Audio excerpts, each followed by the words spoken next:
भाई हेलो, मैं यहीं तक इजाजत दे रहा हूं। यहां तक गुस्ताखी मैंने बर्दाश्त की तुम्हारी।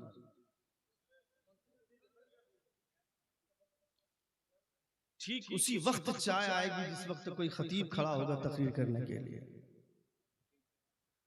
या नकीब। नकीब तो मैं समझता हूं कि आज की तारीख में सबसे बड़ा दर्द का मारा नकीब होता है। सबसे ज्यादा मेहनत नकीब करता है। रात भर स्टेज से 5 मिनट के लिए भी जाने की फुर्सत नहीं मिलती है। और सुबह देखिएगा तो सबसे पतला लिफाफा नकीब का रहता है, सबसे पतला लिफाफा। यह हंसने वाली बात नहीं। I am not here for love. ये हमारा दर्द है, इसे हमको समझना चाहिए कि हम हर किसी को उसकी मेहनत के मुताबिक, आप मजदूरी तो नहीं दे सकते, आप कोशिश करें, बदला अल्लाह रब्बुल इज्जत अता फरमाए। अच्छे लोग हैं आप सब, अल्हम्दुलिल्लाह। जलसा बहुत अच्छा आपने किया, सजाया। डेकोरेशन में कोई कमी नहीं है, सजावट में कोई कमी नहीं है, माइक के इंतजाम और इंसराम में भी कोई कमी नहीं है। लेकिन जलसे की तरतीब में कहीं ना कहीं आप मिस कर गए। रात के तकरीबन 1:30 बज गए और बाज़ाब्ता एक भी तकरीर आपके जलसे में नहीं हुई। बाज़ाब्ता एक भी खिताब आपकी इस बज़्म में नहीं हुआ है। ये बहुत बड़ी भूल है हम तमामों की, ये बहुत बड़ा मिस्टेक है। जलसे का मकसद नातखानी नहीं है, जलसे का मकसद शायरी नहीं है, जलसे का मकसद हुजूर का पैगाम है। और पैगाम नात के जरिए नहीं मिलता है, पैगाम खिताब के जरिए मिलता है। इन 5 बच्चों की अजमत कोई शायर नहीं बताएगा। इन 5 बच्चों की अजमतें क्या है वो खतीब बताएगा। जलसे की फजीलत क्या है शायर नहीं बताएगा, जलसे की फजीलत खतीब बताएगा। जिस पीर साहब को आप इतनी इज्जत दे रहे हैं उनका मकाम भी शायद नहीं, हम बताएंगे। वो तो एक कलाम लिखवाते हैं और आखिर में जो रदीफ है सैफुल हसन बुखारी, उसी कलाम को 5 जगह नाम बदल बदल कर पढ़ेगा। उससे बड़ा मुनाफिक कौन होगा जो नाम चिपकाता है दूसरी जगह जाकर कहता का मुनी के दीवाने। मगर हम जो बोलते हैं उसका ताल्लुक फैक्ट पे, वो सच्चाई होती है। मैं नाथानी के खिलाफ नहीं हूं, क्योंकि नात ये हमारा मुकद्दर है। अगर हम हुजूर की नात नहीं पढ़ेंगे, नहीं सुनेंगे, फिर कौन सुनेगा? ये तो हमारे नसीब की चीज है। क्योंकि हमें तो हुजूर आला हज़रत ने पैगाम दिया है, पेशे हक मुज़्दा शफ़ाअत का सुनाते जाएंगे, आप रोते जाएंगे, हमको हंसाते जाएंगे। जोर से बोलिए, जोर से बोलिए। आप रोते जाएंगे, हमको हंसाते जाएंगे। और क्या है वो मख्ता? खाक हो जाए अदू जलकर मगर हम तो रज़ा, दम में जब तक दम है जिक्र उनका सुनाते जाएंगे। ये हमारा मुकद्दर है। हुजूर की नात हम पढ़ेंगे, हुजूर की नात हम सुनेंगे, लेकिन हम पूरे जलसे को नातखानी कराने के चक्कर में खा जाएंगे, ये मुनासिब नहीं है।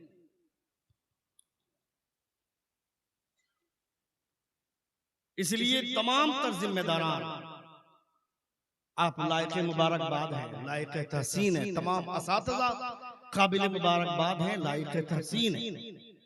लेकिन आप आने वाले दिनों में जलसा करवाएं। मैंने मुबारक भाई से कहा कि भाई 2 बड़े शायरों के बीच में एक तकरीर करवा लीजिए आप, क्योंकि हालात ऐसे हैं, लोग अब इस निहज के होने लगे हैं, वो नाम सुनते हैं भाग जाते हैं। उन्होंने कहा कि हजरत एक भी आदमी नहीं जाएगा और 40 से 45 कुर्सियां खाली होंगी। वो जो 40 से 45 आदमी जो मेरी तकरीर नहीं सुन पाएंगे, मैंने कहा था कि उनके हाथ से जन्नत चली जाए। हम कौन होते हैं? जन्नत देने वाले मुस्तफा हैं। जोर से बोले, जन्नत से नवाजने वाले हुजूर हैं। हम कौन होते हैं? लेकिन रसूल दिवकार सल्लल्लाहु तआला अलैहि वसल्लम का पैगाम सबके लिए जरूरी है, हर एक को सुनना चाहिए।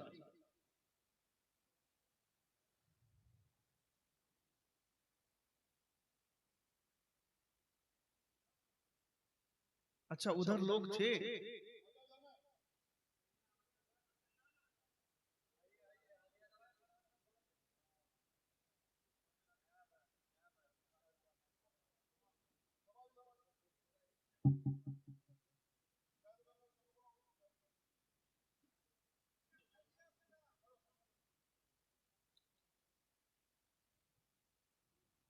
एक बार जोर से कहें या रसूल अल्लाह, और एक बार कहें या हबीब अल्लाह। Iqra बिस्मि रब्बिकल्लज़ी खलक़, read with the name of your sustainer who created the human being from the blood clot। पढ़ो अपने रब के नाम से जिसने खून के लोथड़े से तुम्हें पैदा फरमाया। कुरान मुक़द्दस की सबसे पहली वही नुज़ूल के एतबार से सबसे पहली आयत पूरी दुनिया इंसानियत को झंझोड़ कर कहती है कि तुम्हें अगर वकार चाहिए तो पढ़ना हो, तुम्हें बुलंदी चाहिए तो पढ़ना हो। बगैर पढ़े अगर आप दुनिया में कामयाब होना चाहते हैं तो ये पॉसिबल ही नहीं। किसी ने लिखा स्कूल की दीवार पर, बापूजी का यही था कहना, अनपढ़ बनकर कभी न रहा। ये बापूजी का कहना है, बापूजी का यही था कहना, अनपढ़ बनकर कभी न रहा। लेकिन उनसे हजारों साल पहले आमिना के लाल ने मक्के की सरहद से ये ऐलान फरमाया, तलबुल इल्मी फरीदतुन अला कुल्ली मुस्लिमिन व मुस्लिमा। Search for knowledge is necessary, is essential for every Muslim male and Muslim female. इल्म दीन हासिल करना हर मुसलमान मर्द और औरत पर फर्ज है। उतलुबुल इल्म वलो कान बिस्सीन, seek the knowledge even going to China. ये सिर्फ हुजूर ने मसाफत की मशक्कतों के झेलते हुए हुजूर ने इल्म की अहमियत बताई कि दूरी की वजह से इल्म हासिल नहीं करना, ये तसव्वुर निकाल देना। चाहे जितनी लंबी मसाफत झेलनी पड़े, इल्म हासिल करने की तगोदो में लगे रहना, ये आमिना के लाल का फरमान है। मुस्तफा जान रहमत सल्लल्लाहु अलैहि वसल्लम फरमाते हैं, जो कि दुनिया में जिस किसी को भी बुलंदी मिली है, जिस किसी को भी वकार मिला है, जो कोई भी सुरखरू हुआ है, जिहालत की बुनियाद पर नहीं, इल्म की बुनियाद पर कामयाब होता है, इल्म की बुनियाद पर वकार मिलता है। नबी कौनैन सल्लल्लाहु तआला अलैहि वसल्लम ने अपने तमाम मानने वालों को पढ़ने के हवाले से ऐसी तरगीब दिलाई। नबी कौनैन सल्लल्लाहु तआला अलैहि वसल्लम का पैगाम हमारे ज़हन दिमाग के दरीचों को खोलता है। आज की तारीख में कोई डॉक्टर है तो वो अजमत वाला है, कोई इंजीनियर है तो वो रिफत वाला है, इंजीनियर है, प्रोफेसर है, सबकी अपनी जगह शान अलग है। मगर आमिना के लाल फरमाते हैं, मदीने की सरहद पे बैठकर मुस्तफा फरमाते हैं, खैरुकुम मन तअल्लमल कुरान व अल्लमहु। तुम में वो बेहतर है जो कुरान पढ़ना जानता है और कुरान पढ़कर कुरान पढ़ाना जानता है।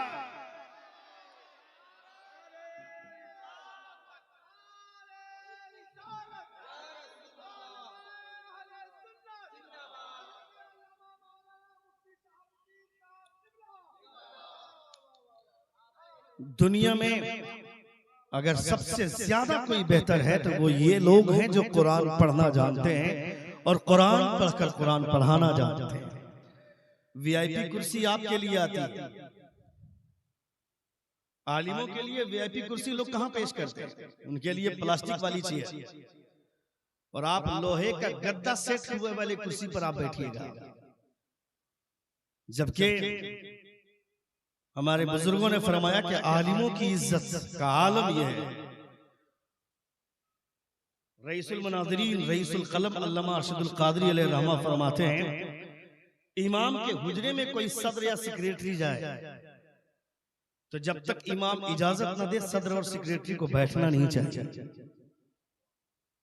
ये वो हकीकत है जिसको हम सुनने के भी काबिल अपने आप को नहीं समझते, हम सुनना भी नहीं चाहते। ये मौलाना कहां से आ गया जो ये बोलता कि इमाम के कमरे में जाएंगे और हमको इजाजत लेकर बैठना पड़ेगा, जबकि पलंग हम अपने पैसे से लाए।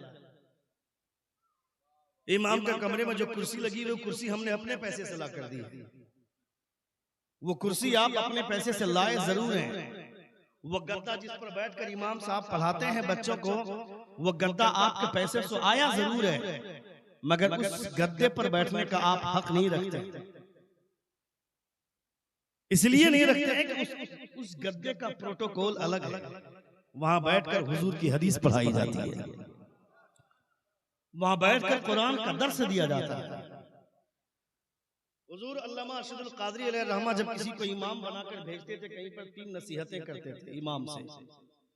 उन 3 नसीहतों को अगर आज के उलमा अगर याद रख लें तो मुझे लगता है कि उनके साथ परेशानियां नहीं आएंगी। पहली नसीहत ये आलिमों के लिए, पहली नसीहत ये करते थे कि आप हर नमाज के जमात का जो वक्त होता है, जमात से 5 मिनट पहले आप अपने मुसल्ले पर बैठ जाइए। ये अल्लामा अरशदुल कादरी अलैहि रहमा फरमाते हैं। तवज्जो के साथ सुनिएगा, मैं बिल्कुल भी मिजाज में नहीं हूं, लेकिन सऊद भाई ने थोड़ा सा मिजाज बनाया, लोगों को वहां से बुलाकर थोड़ी सी तबीयत अगर आप मेरी और बहाल कर दें तो मुमकिन है कि खिताब जो रंग में मैं करता हूं उस रंग में खिताब मेरा हो जाए, क्योंकि इस जलसे में मेरे अलावा कोई खतीब है नहीं, वरना आलिम दीन तो बहुत ज्यादा है, बहुत सारे लोग हैं अल्हम्दुलिल्लाह। अल्लामा मुफ्ती औरंगजेब साहब क़िबला मद्दज़िल्लहुल नूरानी कलमी तवानाइयों के हवाले से इनका कद इतना ऊंचा है कि हम बयान नहीं कर सकते। इतनी अच्छी फिक्र, इतनी अच्छी ताकत इनकी कलम, इनके कलम की है कि वो लफ्जों में बयान नहीं हो सकते। बहुत बड़ी शख्सियत है अल्लामा मुफ्ती औरंगजेब आलमगीर औरंगजेब साहब क़िबला मद्दज़िल्लहुल साहब और हज़रत मुज़फ़्फ़र हुसैन साहब क़िबला मद्दज़िल्लहुल, ये तमाम सबको मैं बाय नेम तो नहीं जानता हूँ, लेकिन मैं इतना जानता हूँ कि मेरे रसूल पर जितने उलमाए किराम हैं सबके सब अच्छे हैं, बावकार हैं, क्योंकि इस स्टेज पर बैठने के लायक हर कोई होता भी नहीं। आप जुमे की नमाज पढ़ने के लिए जाते हैं, तवज्जो के साथ सुनिए, जुमे की नमाज पढ़ने के लिए जाते हैं, जुमे की नमाज पढ़ने के लिए अगर आप पीछे आए हो और लोगों की सफों को चीर कर अगर आप अपना पांव आगे ले जा रहे हैं कि मैं पहले बैठूंगा, नमाज पढ़ने के जाते हैं, पहली सब बेहतर है कि आखिरी सब बेहतर है? जोर से बोले, पहली सब बेहतर है। तो कोई अगर मुसल्लियों को चीर कर अगर अगली सफ में जाना चाहता है, अच्छा काम कर रहा है वो, क्यों नहीं अच्छा काम कर रहा है भाई? पहली सफ में फजीलत ज्यादा है, वो पहली सफ में जाना चाहता है। मगर हुजूर क्या कहते हैं? हज़रत उमर फारूक रज़ी से पाक के राज हुजूर फरमाते हैं मुसल्लियों को तकलीफ पहुंचाकर, नमाजियों को तकलीफ पहुंचाकर अगर कोई सफों को चीर कर आगे पांव ले जा रहा है तो इसका मतलब है कि वो अपना पांव जहन्नम में दाखिल कर रहा है। ये हुजूर फरमाते हैं। और अगर जगह खाली है, उस खाली जगह को भरने के इरादे से कोई पांव आगे बढ़ा रहा है तो अपना पांव जन्नत में दाखिल कर रहा है। जगह है तो जगह भरने के लिए, और अगर जगह नहीं, जबरदस्ती लोगों को तकलीफ पहुंचा रहा है। अब आप समझ सकते हैं कि आपकी इतनी इज्जत है, आपका मकाम इतना ऊंचा है, तो हमारा मकाम कितना ऊंचा होगा? क्योंकि हम अपने सीने में हुजूर का इल्म रखते हैं, बाप का खजाना नहीं। उलमाए किराम नबी के इल्म के वारिस होते हैं, उनके सीने में मुस्तफा का इल्म होता है। अगर कोई उनको अपने पैर से ठोकर मारकर किसी को हार पहनाने जा रहा है तो ये कहां तक सही है? ये भी सरासर गलत है। हम अपनी इस्लाह कबूल ही नहीं करना चाहते हैं ना, क्योंकि हमारा नफ्स इतना मोटा हो गया कि हमारे अंदर 50 तरह की बुराइयां होने के बावजूद आप हमको जन्नती ही कहिए। क्यों मैं आपको जन्नती कहूं? जन्नत की जमानत कौन देगा? जन्नत की सर्टिफिकेट कौन देगा? जन्नत मेरे बाप ने नहीं बनाई है कि मैं आपको कह दूं कि आप जन्नत में चले जाएंगे। जो मौलवी यहाँ बैठकर जन्नत बांटता है उससे पूछो कि वो जन्नत में जाएगा क्या? जन्नत का मालिक हम में से कोई नहीं है, ना हम है ना हमारे पीर साहब, ना आप है ना आपके पीर साहब। जन्नत का मालिक कोई नहीं है, जन्नत का मालिक मुस्तफा है। जोर से बोलिए और जोर से बोलिए, जन्नत बनाने वाला खुदा और जन्नत बांटने वाले मुस्तफा। बरेली के ताजदार कहते हैं तुझसे और जन्नत से क्या मतलब, वहां भी दूर हो, हम रसूलुल्लाह के जन्नत रसूलुल्लाह की।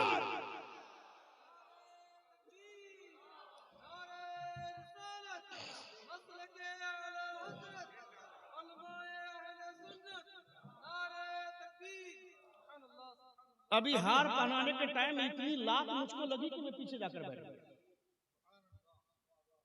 इस पर भी सुभान अल्लाह बोल रहे हैं आप, लात लगने पर। अच्छा कुछ अल्लाह अल्लाह सलामत रखे। कारी मुबारक साहब इनकी तिलावतें सुनता हूं तो मुझे रश का आता है। अल्लाह रब्बुल इज्जत ने इनकी आवाज में वो तवार। ये तो आप लोग अच्छा काम कर रहे हैं, वरना हम लोगों को इनाम देता कौन है? शायद लोग साथ में बैग लेकर के आते हैं, हम लोगों को देखा कि बैग लेके आते हुए। हम लोग बैग ला ही नहीं सकते हैं, बैग लाएंगे तो बेहुरमती हो जाएगी बैग की। जेब भरने के लायक तो कभी आज तक इनाम आया ही नहीं है। मेरा बेटा 5 साल का है सऊद भाई, उसको मैंने पूछा क्या बनोगे, हाफिज बनोगे, कारी बनोगे, आलिम बनोगे, फाजिल बनोगे, मुफ्ती बनोगे? तो बोलता है कि अब्बू जान हम शायर बनेंगे। मैंने कहा इतने सारे ऑप्शन से दिए बेटा, कोई भी बनने की ख्वाहिश जाहिर करनी चाहिए थी, हाफिज बन जाता। वैसे एक बेटा मेरा हाफिज है, एक बेटी भी मेरी हाफिज है कुरान, और एक बेटी 3 पारे की हाफिजा होगी। चूंकि मेरी ख्वाहिश है कि मेरे तमाम बच्चे दूसरी पढ़ाई करने से पहले कम से कम कुरान मुकद्दस को हिफ्ज कर लें। आप दुआ कर दें कि हुजूर पीर साहब किबला दुआ कर दे ताकि ये मेरी ख्वाहिश कामयाब हो जाए। मैंने उससे पूछा क्या बनोगे, तो बोलता शायर बनूंगा। मैंने पूछा वजह, इतने सारे ऑप्शन से दिए, कोई तो एक चूज करना चाहिए था। बोला अब्बू जब आपकी तकरीर सुनता हूँ, यूट्यूब में देखता हूँ, कोई आपको पैसा नहीं देता है, मगर शायद लोगों को चारों तरफ से पैसा मिलता है। तो बताइए मेरे बच्चे की लाइफ खराब कौन कर रहा है? हंसिए नहीं, मेरे बच्चे की लाइफ खराब आप ही लोग ना कर रहे हैं। आप लोग अगर इनाम दिए होते, अच्छा मैं सिर्फ अपनी बात नहीं कर रहा हूं, मैं बात कर रहा हूं सारे लोगों के बारे में।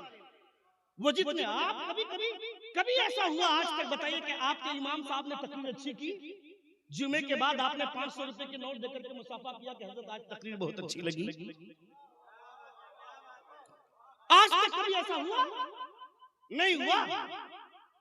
लेकिन शायद आएंगे दिल्ली से, शायद आएंगे मुंबई से, उनका बैग भर जाएगा। क्या भाई मेरा नाम रोशन होगा? नाम ही रोशन होगा, मगर इमाम साहब को 500 रुपया दे दिए होते तो वो ये समझते कि 8000 तनख्वाह है, 500 रुपया आज इनाम में मिल गया है, चलो आज तबीयत से बिरयानी बनाकर खाते हैं। अपने घर के बच्चों को कह दिया होता कि बेटे आज बिरयानी बनेगी, 500 रुपए इनाम आया। आप बताइए मोहब्बत के साथ इमाम साहब ने हाथ उठाकर दुआ कर दी होती तो बरकतें होती कि नहीं होती? जोर से बोले, जोर से बोले। अच्छा इस पर सुभान अल्लाह भी नहीं बोलते, यानी इमाम के हक में बोलने पर सुभान अल्लाह भी नहीं बोलते हैं आप, तो इनाम क्या दीजिएगा आप? अच्छा एक जगह मैंने तकरीर कर रमजान हुदा भाई किधर चले गए? आप उतना पीछे बैठिएगा तो कैसे हो? मैंने एक जगह तकरीर के रामपुर हाट इलाके में मैंने इमाम की फजीलत पे तकरीर कर दी। वो शायर है, साथ में इमाम भी है, मां जमशेद नातिक, बहुत अच्छी आवाज के मालिक मौलाना अब्दुल कादिर साहब हैं, कुबला मददुल्लाह नूरानी माशाअल्लाह। ये तमाम लोग मेरी पुश्त पनाही फरमा रहे हैं अल्हम्दुलिल्लाह। एक बार जोर से पूरा मजमा हाथ उठाकर कहें या रसूल अल्लाह। ये 1.5 लाख रुपए का मोबाइल मैं दिखाने के लिए हाथ में नहीं रखा हूं, असल में शेरवानी इतनी टाइट है कि मैं जेब में भर नहीं पा रहा, समझ रहे हैं? लेकिन पैसा रख लूंगा मैं, आप मुतमईन रहिए। 200 रुपये रखा मैंने। मैं कहना ये चाह रहा हूं, हजरत शेख सादी शिराजी फरमाते हैं आलिमों को पैसे दो, आलिमों को पैसे दोगे तो ये गारंटी है कि वो पैसा ताश के पत्तों में नहीं जाएगा, वो पैसा शराब की भट्टियों में नहीं जाएगा। अभी मैंने एक न्यूज पढ़ी, एक मौलाना साहब चप्पल दुकान में वो लोगों को चप्पल टेस्ट करवा रहे हैं, चप्पल पहना रहे हैं। एक मौलाना साहब ने तहरीर पोस्ट डाली, कहा मुझे हैरत हुई, मैंने उसके हुलिये से मुझे लगा कि ये कोई आलिम दीन है। मैंने पूछा आपका नाम क्या है? कहा मेरा नाम तसद्दुक है। कहा कि आप दुकान में कैसे हैं,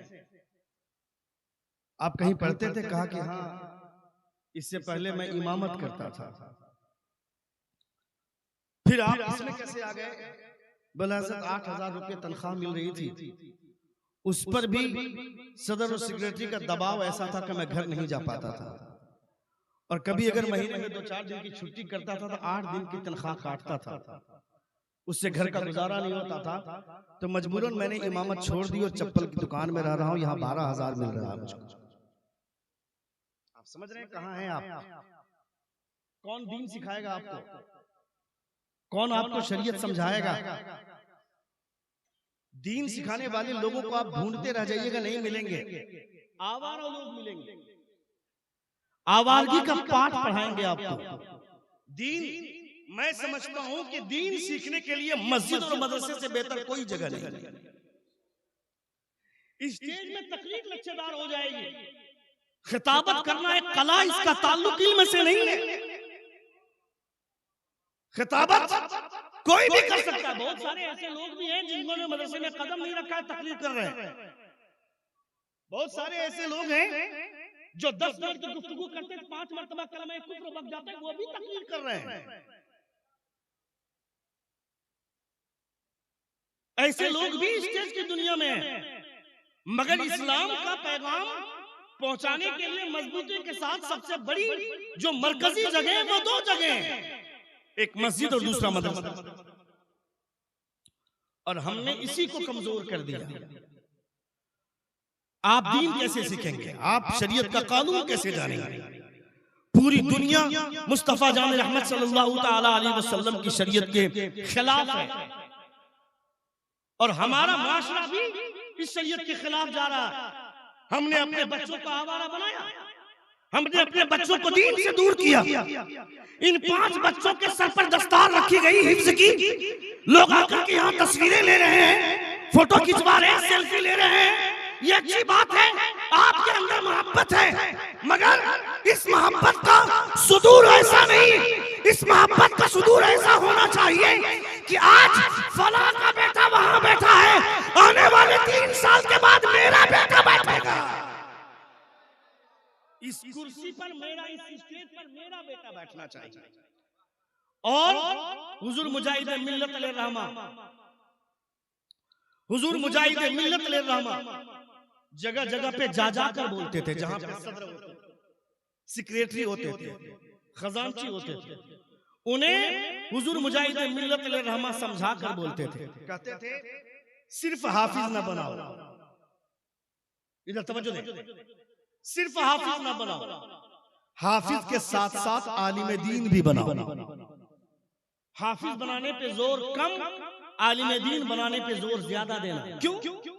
क्योंकि अगर सिर्फ सपोज दैट, मैं दुआ करता हूं कि खुदा इन बच्चों को अगर हाफिज कुरान बनाया खुदा ने, इन बच्चों को हिफ्ज कुरान के बाद आलिम दीन भी खुदा बनाए। जोर से आमीन कहें सारे लोग। आज चूंकि आज की तारीख में हाफिज बनाना आसान है, आलिम बनाना बहुत मुश्किल काम है। यही वजह है कि बिहार, झारखंड, बंगाल, इन इलाकों के लोग, बिहार, झारखंड, बंगाल, उड़ीसा, इन इलाकों के लोग ज्यादा से ज्यादा उला पढ़ाते हैं, उसके बाद सारे बच्चे यूपी का रुख करते हैं, यूपी दौड़ते हैं। क्यों यूपी दौड़ते हैं? क्योंकि यूपी में छोटा मदरसा है, मगर कम से कम खामसा तक दर्स निजामी की तालीम है, खामसा तक पढ़ाई होती है। क्योंकि मौलाना बनने के लिए 10 साल कोर्स चाहिए, और वहां मुंडी गिनने से नहीं चलेगा। अगर एक बच्चा एदादिया में है तो उसमें 8 किताबें, उन 8 किताबों को पढ़ाने के लिए कम से कम 3 मुदर्रिस चाहिए। और अगर 40 बच्चे हैं हिफ्ज में तो एक हाफिज काफी है।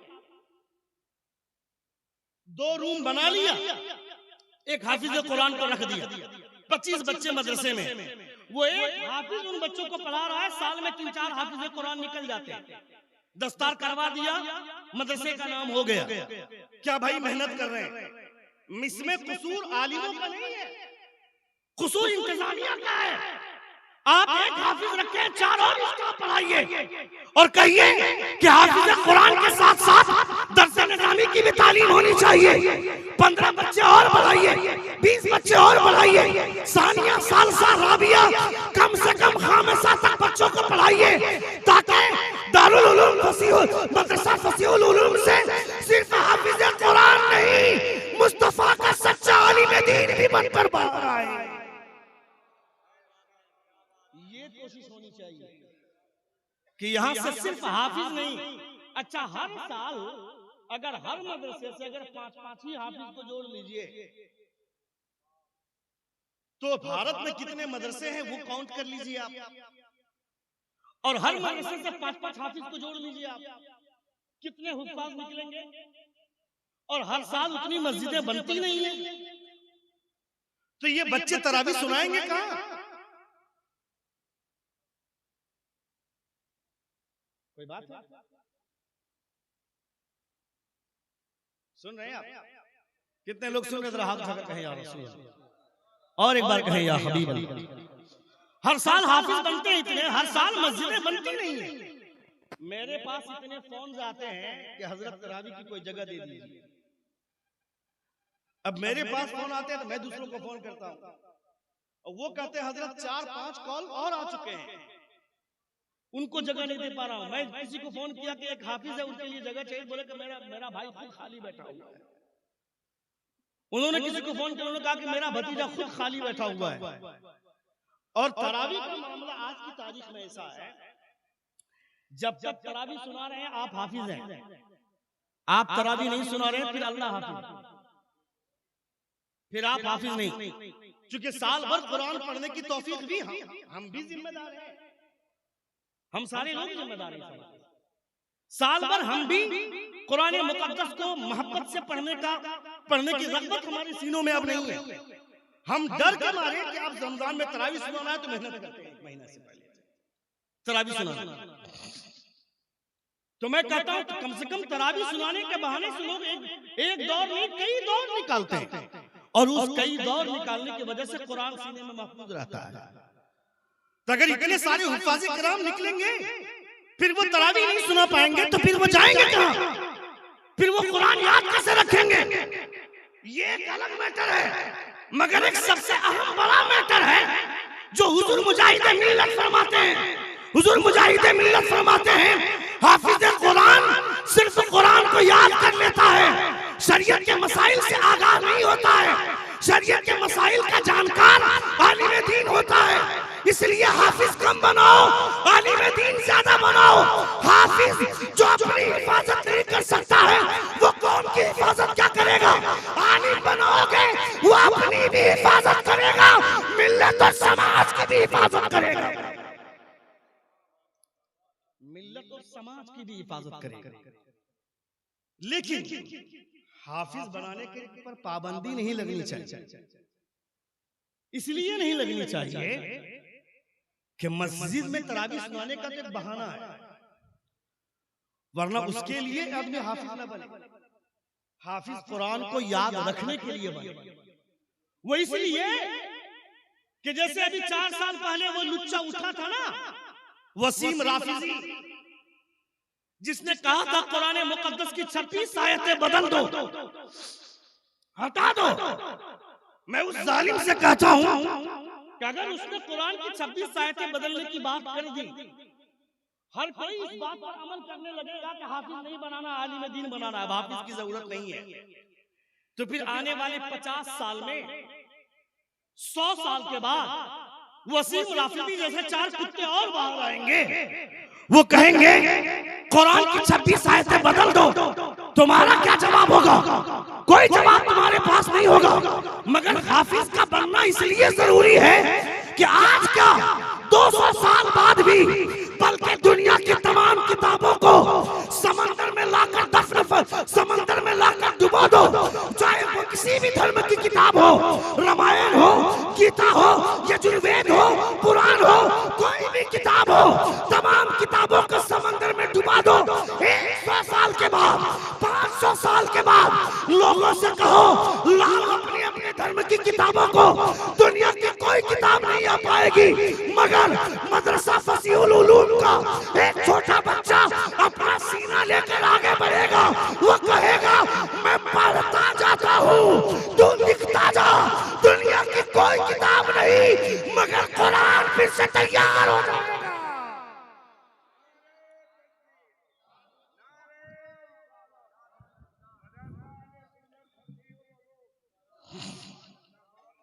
दुनिया की कोई किताब नहीं, मगर कुरान फिर से तैयार हो जाएगा। कुरान पे पाबंदी कोई नहीं लगा सकता। 26 आयतें जो मुसहफ में हम पढ़ते हैं देख करके, उससे हटा देंगे आप। मगर जो कुरान सीने में आ चुका है, वहां से कौन सी आयत मिटाएंगे? वहां से कोई आयत नहीं मिट सकती है। वो कुरान तो सीने में यूं ही महफूज है। उस कुरान को कौन मिटाएगा? कोई नहीं मिटा पाएगा। इसलिए हाफिज कुरान बनना जरूरी है। लेकिन हाफिज कुरान के साथ साथ आलिम दीन का बनना भी जरूरी है। जोर से बोले और जोर से बोले।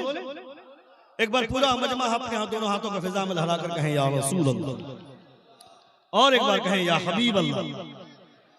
तो मदरसा अहले सुन्नत फसीहुल उलूम, यहाँ पे हिफ्ज की तालीम होती है। इंशाअल्लाह ताला दरस निजामी की भी तालीम शुरू करेंगे। आप कितने लोग तैयार हैं? जरा हाथ उठाएं। खास तौर पर अराकीन से मैं जानना चाहता हूं। अराकीन जैसे आप लोग नहीं? हाँ तो हाथ उठाइए और कहिए इंशाअल्लाह ताला। जोर से बोले इंशाअल्लाह ताला मदरसा अहले सुन्नत फसीहुल उलूम में हिफ्ज के साथ साथ आलिम कोर्स भी पढ़ाया जाएगा। आप शुरू कीजिए इंशाअल्लाह ताला। हिम्मत मर्दा मदद खुदा। खाली बेटी भी आने के लिए ये जुमला मत इस्तेमाल कीजिए। हिम्मत मर्दा मदद खुदा, खाली दूसरों की मदद के हवाले से मत ये जुमला इस्तेमाल कीजिए। कभी कभी खुद रियलाइज कीजिए। आप कोशिश कीजिए, एक साल एदाबिया शुरू कीजिए, दूसरे साल एक स्टाफ और बढ़ाइए, उला शुरू कीजिए, तीसरे साल एक स्टाफ और बढ़ाइए, सानिया शुरू कीजिए, चौथे साल एक स्टाफ और बढ़ाइए, राबिया शुरू कीजिए। एक साथ आपको 4 असातिज़ा रखने की जरूरत नहीं है। जब आप यही ऐलान जब आप पोस्टर में डालेंगे, वैसे ही अल्हम्दुलिल्लाह रानीगंज का ये इलाका जहां पे पैसों के हवाले से सोचना है, अल्हम्दुलिल्लाह, जोर से बोले अल्हम्दुलिल्लाह। आप जानते हैं ये मदरसा हुजूर का घर है। हुजूर के घर हुजूर चला लेंगे। आप इरादा कीजिए, आप यहां हिम्मत करेंगे, मदीने वाले सरकार आपकी मदद फरमाए। आप कोशिश करेंगे इंशाअल्लाह ताला। आपकी मेहनत रायगा नहीं होगी, आपकी मेहनत जाय नहीं होगी, लेकिन शर्त है कि आपको कोशिश करनी होगी। अगर आप कोशिश नहीं करेंगे और कहेंगे इतनी बड़ी रकम कैसे ला सकते हैं हम, एक स्टाफ की तनख्वाह देते हैं 8,000 रुपए, एक स्टाफ और बढ़ाएंगे तो 10,000 रुपए करके अगर हम जोड़ेंगे तो 12 महीने में इतनी तनख्वाह होती है, हम कहां से ला पाएंगे? आप यकीन जाने कसम खुदा कि आप इरादा करेंगे, नबी कौनैन सल्लल्लाहु अलैहि वसल्लम आपकी मदद फरमाएंगे। मिशकात की हदीस से पाक, ये हदीस बुखारी शरीफ में भी, मुस्लिम शरीफ में भी ये हदीस है पाक। अल्लामा मुफ्ती औरंगजेब साहब क़िबला मद्दज़िल्लहु नूरानी तशरीफ फरमा, दीगर उलमा इकराम हज़रत जाबिर बिन अब्दुल्लाह ग़ज़वा खंदक खोदने के वक्त, तो जो सुन रहे हैं आप, एक बार जोर से कहेंगे या रसूल अल्लाह। ग़ज़वा खंदक खोदते वक्त एक बड़ी सी चट्टान, खंदक खोदते वक्त एक बड़ी सी चट्टान नमूदार हो गई। जाहिर है हजरत जाबिर बिन अब्दुल्ला इस हदीस पाक के रावी आप फरमाते कि हुजूर से कहा गया, सहाबा पत्थर मार मार कर, पत्थर पे हथौड़ा मार मार कर थक गए, मगर पत्थर से पत्थर टस से मस ना हुआ। तवज्जो, हुजूर से जाकर कहा, या रसूलल्लाह, एक चट्टान सामने आ गई, हथौड़ा मार मार कर थक गए, मगर पत्थर टस से मस नहीं हो रहा है। हुजूर बैठे हुए थे, उठकर फरमाते, लाओ हथौड़ा मुझे दो, जोर से लाओ हथौड़ा मुझे दो। हुजूर ने हथौड़ा अपने हाथ में लिया, नबी ये कौनैन ने हथौड़ा यूं उठाया। हजरत जाबिर बिन अब्दुल्लाह कहते, जब नबी ने अपना हथौड़ा उठाया तो देखा कि नबी के पेट पर 3-3 पत्थर बने हुए। इसका मतलब है कि हुजूर ने 3 दिन से खाना नहीं खाया। 3 दिन। जरा उधर बातचीत बंद करें, उधर उनको तकलीफ सुनने की जरूरत नहीं है। 4 दिन किसी मौलवी के साथ घूम लेने के बाद अपने आप को मुफ्ती समझते हैं। इमाम साहब के साथ बैठकर 4 दिन नाश्ता किया तो अपने आप को मुफ्ती, उससे बड़ा मुफ्ती फिर कोई नहीं है।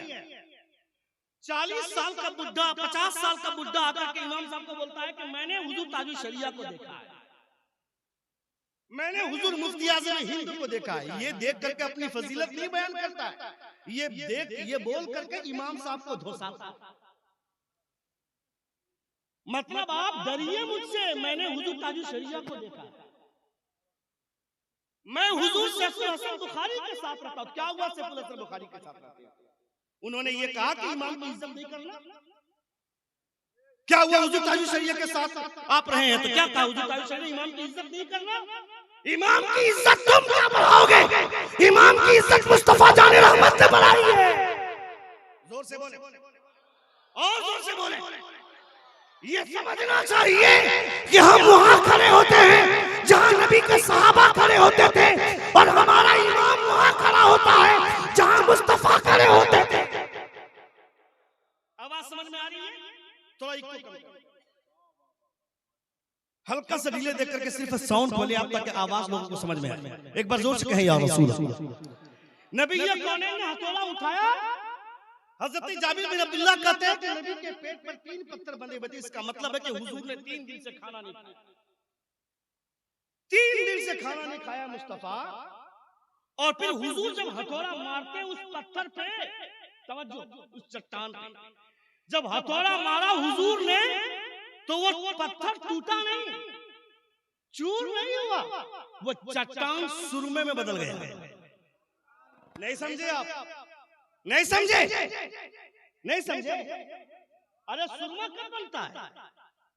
यानी मिक्सर मशीन में भी उतनी बारीकी से नहीं पीसा जाता है, उससे ज्यादा बुरे तरीके से वो पत्थर सुरमा बना। हुजूर ने एक हथौड़ा मारा, मगर चूंकि हजरत जाबिर बिन अब्दुल्लाह हुजूर के सच्चे आशिक थे, नबी से फरमाया, अपनी बीवी से आकर शिकायत, अपनी बीवी से आकर कहा अपनी बीवी से, मेरी माँ और बहनें भी कान खोलकर सुने, गीबत आप शादी ब्याह के महफिलों में कर लेते हैं, लेकिन जलसों में बैठ करके आप हुजूर की बातें सुने अच्छे हैं अल्हम्दुलिल्लाह। खवातीन अगर जलसे में आती हैं,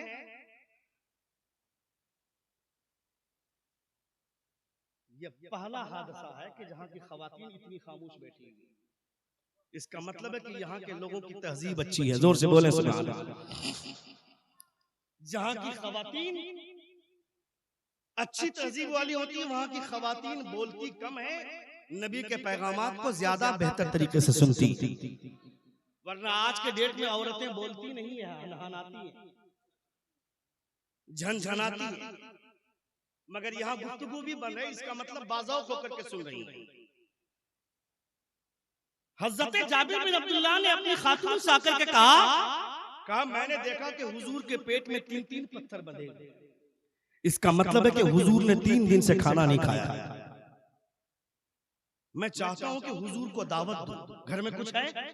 सुनिए, हज़रत जाबिर बिन अब्दुल्लाह की ज़ौजा कहती हैं कि हाँ, एक आदमी का खाने का इंतजाम है, और अगर मजीद कोशिश कर सकते हैं तो हुजूर को जाकर कान में जाकर कहिएगा चुपके से कि या रसूलल्लाह आपकी अकेले की दावत है, और अगर आप अपने साथ किसी को लाना चाहते हैं तो ज्यादा से ज्यादा 2, उससे ज्यादा की गुंजाइश नहीं है।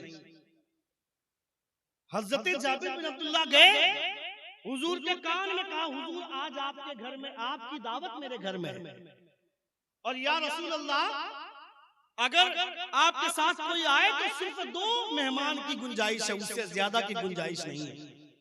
हुजूर ने इतना सुना, खंदक के मौके से 1400 सहाबा थे, जोर से बोले 1400 सहाबा। हुजूर ने तमाम अहले खंदक में ऐलान कर दिया, कहा सुनो आज जाबिर के घर में दावत है, जोर से बोलिए। अच्छा, दावत का नाम सुनकर के जब आज लोगों की मूछें घी में बदल जाती हैं, मूछें टाइट हो जाती हैं, तो ये उस वक्त की बात कर रहा हूं जिस वक्त खाना ही ठीक से नहीं मिलता था। अब तो लोग गर्मी दिखा देते कि तुम्हारे खाने में क्या जाऊंगा, तुमसे बेहतर खाना मैं अपने घर में खाता हूं। लेकिन उस वक्त की बात कर रहा हूं जिस वक्त लोग खजूरें खा खाकर वक्त गुजारते थे, सूखी रोटियां। नबी को एक खाना बहुत ज्यादा पसंद था, वो खाना जानते हैं क्या है? अगर आप बिरयानी खाते हैं, पुलाव खाते हैं, तो कभी कभी शरीर खाया कीजिए। शरीर वो गज़ा है जिसे हुजूर बड़ी मोहब्बत के साथ खाते थे। जोर से बोलिए, कभी कभी शरीर खाएंगे आप? डू यू नो शरीर? शरीर किसे बोलते जानते हैं आप? सा, अली बाता सा, रा या दाल, शरीर। शरीर किसको बोलते सुनिए, कभी कभी घर में खाइए, ये खाना सुन्नत समझकर खाइए। कसम खुदा की मदीने वाले सरकार आप पर मेहरबानी फरमाएंगे, क्योंकि हुजूर फरमाते हैं किसी ने फितने के दौर में अगर मेरी एक सुन्नत को जिंदा किया तो खुदा उसे 100 शहीदों के बराबर सवाब अता फरमाएगा।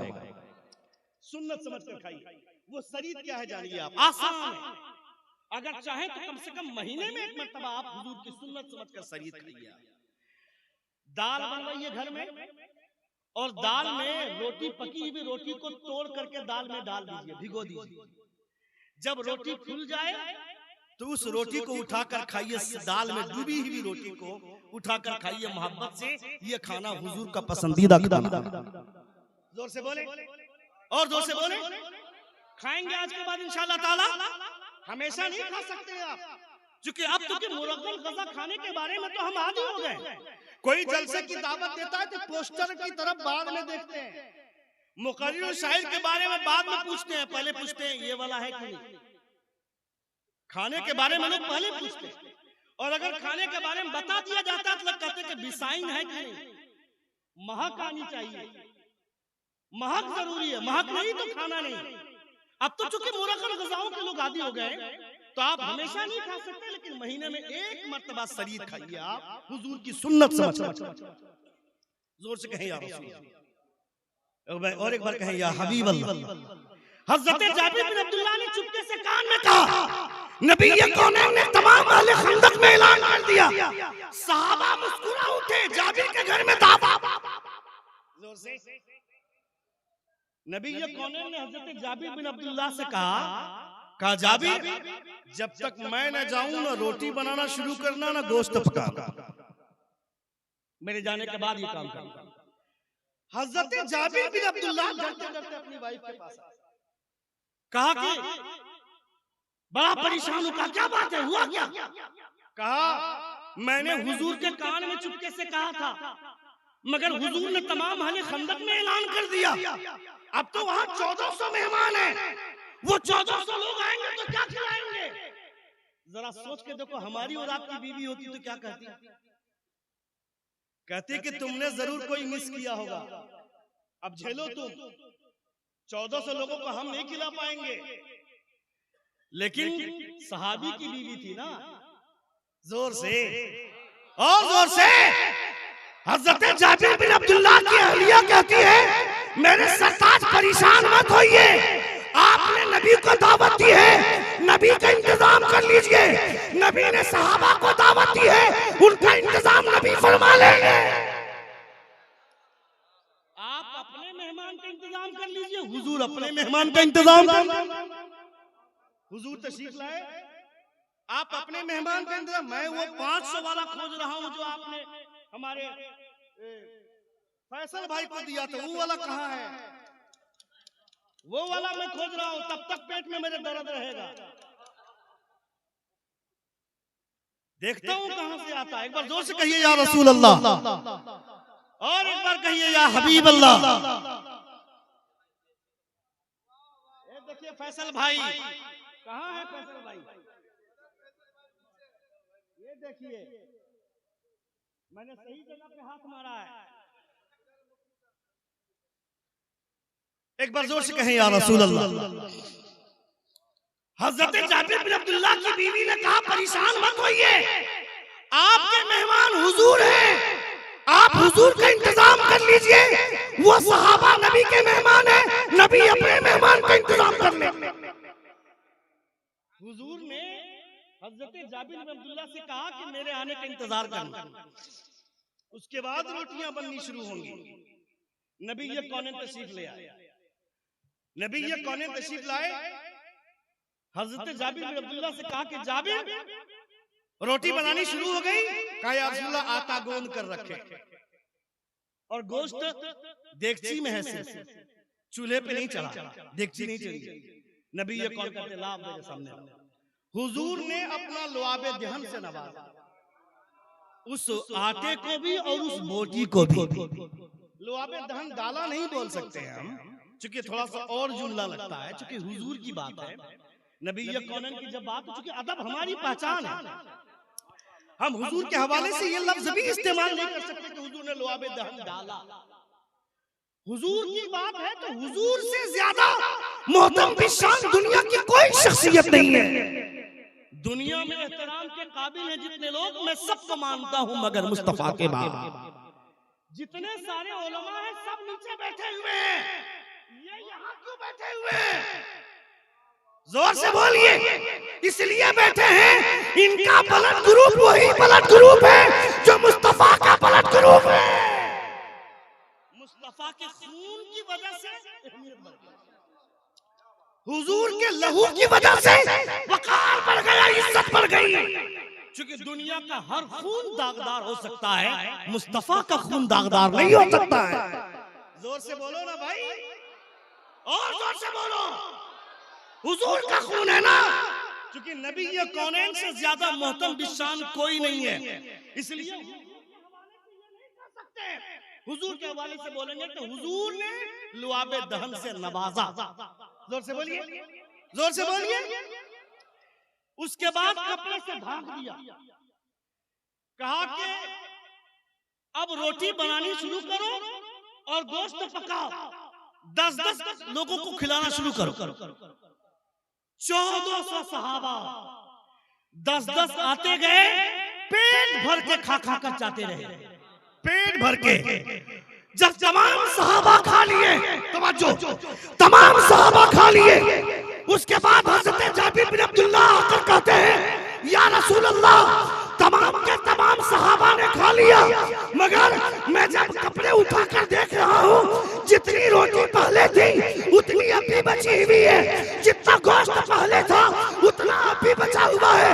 नबी ये कौनैन फरमाते हैं, हुजूर फरमाते हैं, जाबिर तुमने देख लिया, ना देखा होता तो क़यामत तक खिलाते रहते, ना रोटी घटती ना बोटी घटती।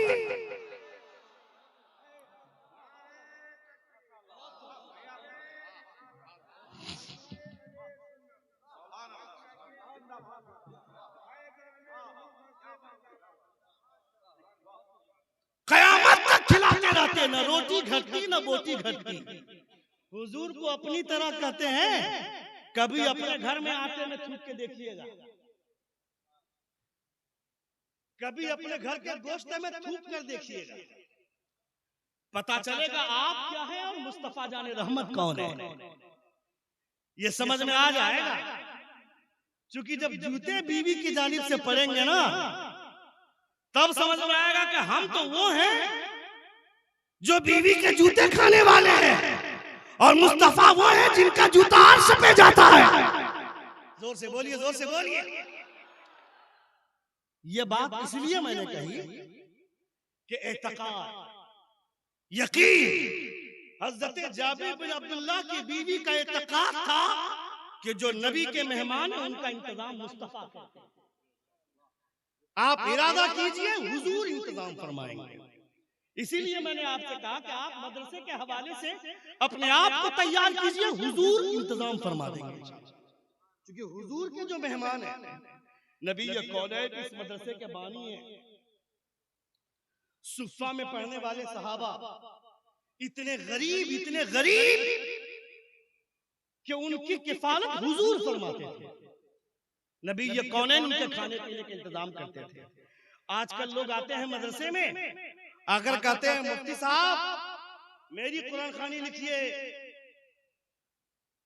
मेरे घर में 2 बच्चा खाता है, मेरे घर में कुरान खानी 12 बजे जाएंगे बच्चे, 10 बजे भेजना होगा। 2 बच्चा खिला रहे हैं तो अपनी शान दिखा रहे हैं। कहते हैं 12 बजे जाएगा, 10 बजे जाएगा आपके यहाँ बच्चा। आपके टाइम के हिसाब से नहीं चलेंगे। ये समझिए कि उन बच्चों की बरकतों से आपके घर में बरकतें हो रही हैं। क्योंकि उन बच्चों को आप खिला रहे हैं, क्योंकि मदरसे के बच्चे, दीन बचा हुआ किसकी वजह से? आपने कभी इस पर गौर ही नहीं किया। बेटा बैठ जाओ, यहाँ भी कुछ लोग हैं, अल्लाह जाने भाई। मैं तो कहता हूं जहां जलसा होता है वहां चाय की दुकान रखनी ही नहीं चाहिए। चाय की दुकान, गुटखे की दुकान, अंडे की दुकान, इन दुकानों पर बैन होनी चाहिए। अभी पूछ देंगे शरीयत के मसले को, कोई मसला आसान सा मसला पूछेंगे तो नानी मर जाएगी, नहीं बता पाएगा। रात भर चाय बेचेंगे, नबी का दीन कब सीखेंगे? अभी 2 महीना पहले एक देवबंदी ने तकरीबन 100 सुन्नी को पूछा, बरेलवी को, कहा आला हजरत कौन है? माइक लेकर के पूछा था, आला हजरत कौन है? आला हजरत कौन है? आला हजरत कौन है? कोई बोलता है नबी है। आप नबी वाली बात सुन करके आप हंस रहे हैं, मगर ये दर्द है। 80% लोगों ने कहा कि नबी। आप अपने आप को मुसलमान कहते हैं और आपको ये भी नहीं पता कि आला हजरत कौन है। आपको ये भी नहीं पता कि मोहम्मद जिनका हम कलमा पढ़ते हैं वो आखिरी नबी, उनके बाद कोई नबी नहीं आ सकता है। हुजूर फरमाते ला नबी ये बात, मेरे बाद कोई नबी नहीं आएगा, मुस्तफा जाने रहमत का फरमान। हुजूर कहते, आपका बच्चा ये भी नहीं जानता है और आप अपने आप को बरेलवी बोलते। पाकिस्तान के प्रोफेसर अय्यूब लिखते हैं, इधर तवज्जो, पाकिस्तान के प्रोफेसर अय्यूब लिखते हैं इसमें कोई शक नहीं कि इमाम अहमद रजा जैसा आलिम उनकी पैदाइश के 100 बरस पहले, क्या उनकी पैदाइश के 100 बरस का 200 बरस की भी कोई गारंटी नहीं कि उनकी तरह कोई आलिम पैदा होगा। मगर ये बात भी हक है कि उनके मानने वाले ज्यादातर लोग जिहालत के शिकार हैं। देवबंदी को हम बुरा बोलते हैं और देवबंदी का लड़का मस्जिद से निकलता है और बोलता है कि इमाम साहब ने वजू के 4 फराइज बताए, गुस्ल में 5 फराइज बताए। गुस्ल में कितने फराइज हैं? कितने फराइज हैं? 3। पढ़े लिखे लोग हैं। गुस्ल में कितने फराइज हैं? कोई तो 5 बोलो, इशारा कर रहा हूं तो नहीं बोलेंगे ना। अच्छा, एक आदमी ने कहा पढ़े, एक आदमी ने कह दिया 5। गुस्ल में 3 फराइज है। कितने फराइज हैं? 3 फराइज है। वजू में कितने फराइज हैं? 4 फराइज है। गुस्ल में कितने? 3 फराइज हैं। 3 फराइज हैं। क्या क्या है?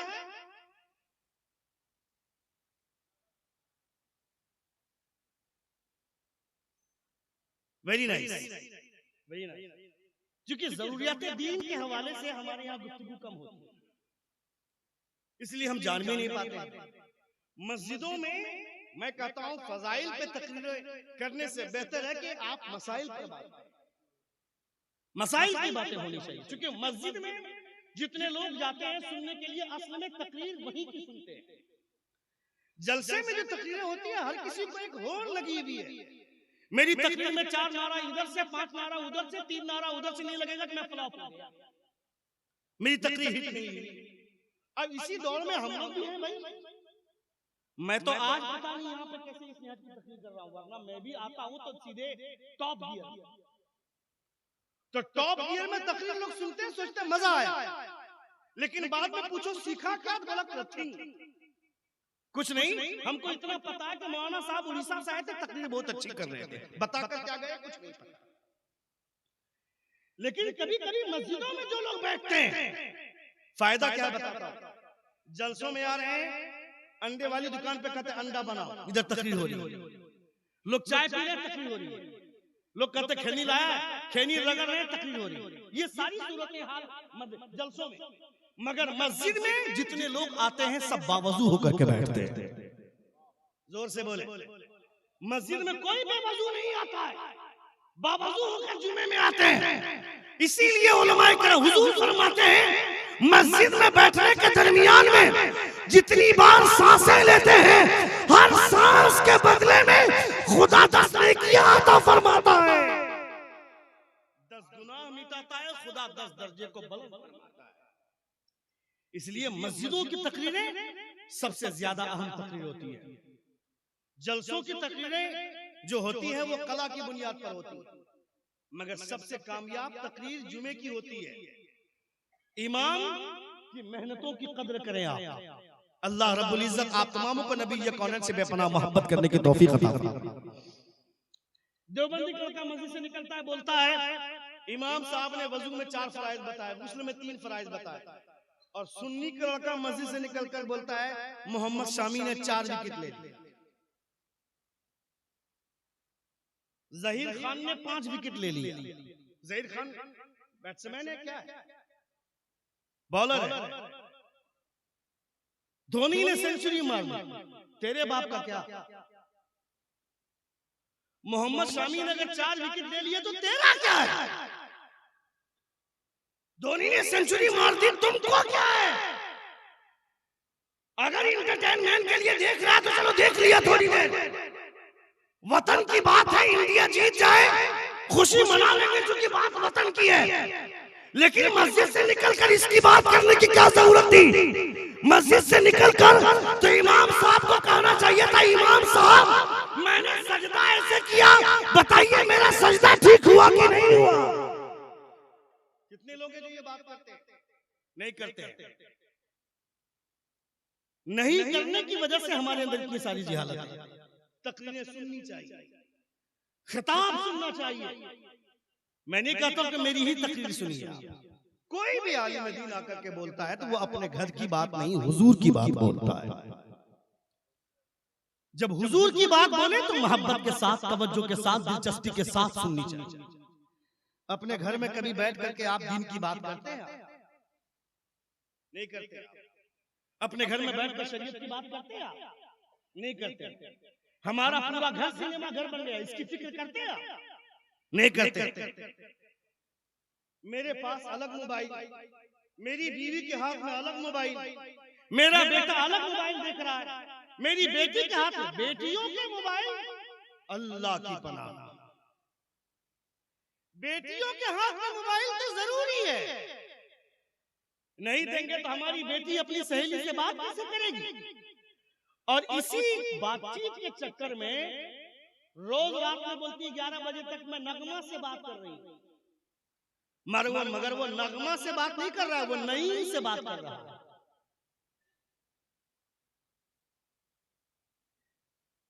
वो सहेली का नाम लेती है। अगर तुमने अपनी बेटी को मोबाइल दिया है पढ़ाई के लिए, तो कभी रात में अपनी बेटी के कमरे में झांकता क्यों नहीं है कि मेरी बेटी पढ़ाई कर रही है, क्या कर रही है? 90% लड़कियां जो आज बिगड़ रही है पढ़ाई मोबाइल की वजह से बिगड़ रही है। कभी कभी अपनी बेटी के कमरे में झांक कर देखना चाहिए। आपको शर्म आ रही है, अपनी बीवी को कहें, अपनी बीवी को कहें कि वो रात के कमरे में झांक कर देखे अपनी बेटी के कमरे में। इसे शक करना नहीं बोलते, इसे केयर करना बोलते। इससे आपकी नस्लें बचेंगी।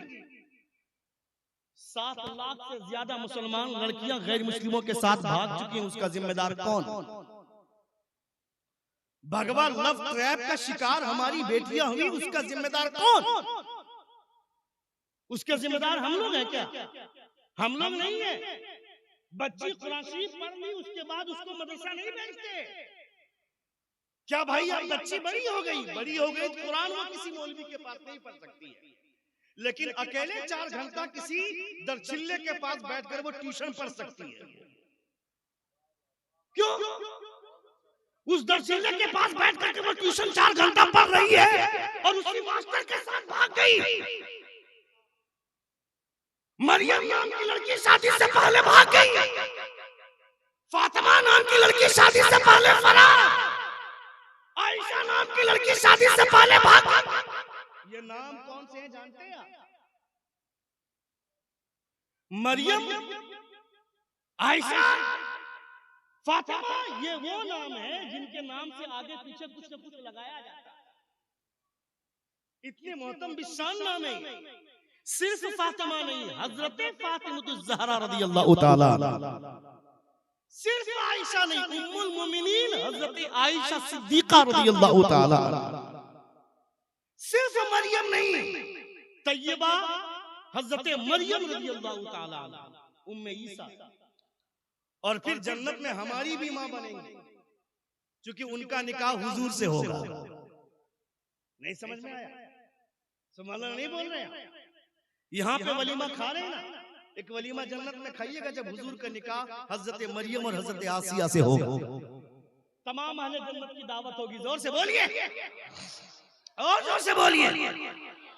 ये वो नाम है, अपनी बेटी का नाम रखा मरियम। हजरत आयशा उस खातून का नाम है जिनकी शान में अल्लाह रब्बुल इज्जत ने कुरान मुकद्दस में 18वें पारे में 18 आयतें नाज़िल फरमाई हजरत आयशा के साथ शान। हजरत मरियम उस खातून का नाम जिनके ताल्लुक से खुदा फरमाता है, या मरियम इन्नल्लाह अस्तफाकी व तहरकी वस्तफाक अला निसाइल आलमीन। दुनिया की तमाम औरतों में मरियम के सजदों का सिलेक्शन हो गया।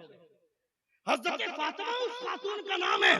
नबी ये कौन से कहती है, या रसूल अल्लाह मरियम के सजदे का सिलेक्शन हो गया, हमारे सजदे कहाँ गए? तो हुजूर फरमाते, फातिमा मरियम की जिंदगी भर के सजदे एक तरफ और तेरा एक सजदा एक तरफ। इस पर सुभान अल्लाह नहीं बोलेंगे आप? वो हजरत मरियम, हजरत फातिमा, हजरत आयशा है। हमने अपनी बेटी का नाम रखा सिर्फ, मगर 24 घंटे मेरी बेटियां बॉलीवुड के अदाकाराओं को देखती है, मोबाइल उसके हाथ में। बताओ वो हजरत आयशा की कहानी कब पढ़ेगी? वो हजरत खदीजा का कैरेक्टर कब जानेगी? वो रमजान का 1 महीना रोजा, अभी रमजान आ रहा करीब, 1 महीने का रोजा रखने के बाद ये लड़कियां जाती हैं बाजार में और कपड़े वाले से बोलती हैं, कैटरीना कैफ का प्लाजो चाहिए। डोंट लव, हंसिए मत, ये समझने वाली चीज है। बोलती है करीना कपूर का करारा चाहिए। करारा की शरारा? शरारा गरारा प्लाजो चाहिए। इस बेवकूफ लड़की को कौन समझाएगा? 1 महीने का रोजा रखकर नेकियां पानी में बहाने जा रही है। इसको कहना चाहिए था, मेरे अब्बा हुजूर दुनिया की सबसे अच्छी जगह मस्जिद है, ये नबी कहते हैं, और दुनिया की सबसे बुरी जगह बाजार है, हुजूर कहते हैं। जब हमें मस्जिद में जाने की इजाजत नहीं तो बाजार कैसे जाऊंगा? जोर से बोले, हम बाजार किस मुंह से जाएंगे? हम बाजार नहीं जाएंगे, बाजार आप जाइए और मुझे वो कपड़ा ला करके दीजिए जो नबी की बेटी फातिमा पहना करती थी। जिस दिन आपके घर में आपकी बेटियां कह दे, समझिए कि आपका खून सही रास्ते पर जा रहा है। अच्छा, हुजूर ने फरमाया, तफसीर रूहुल बयान अल्लामा शेख इस्माइल हक्की ने वमिन शर्र गासिकिन इज़ा वक़ब की तफसीर में अल्लामा शेख इस्माइल हक्की रहमा फरमाते हैं, 1 घंटे की तकरीर मेरी हो गई और 2-3 मिनट सुनेंगे। कितने लोग सुनेंगे? जरा हाथ उठाकर कहें या रसूल अल्लाह, और एक बार कहें या हबीब अल्लाह। वमिन शर्र गासिकिन इज़ा वक़ब की तफसीर में अल्लामा शेख इस्माइल हक्की रहमा फरमाते हैं कि हुजूर ने फरमाया, सूरज डूबने से पहले पहले औरतों और बच्चों को घरों में दाखिल कर।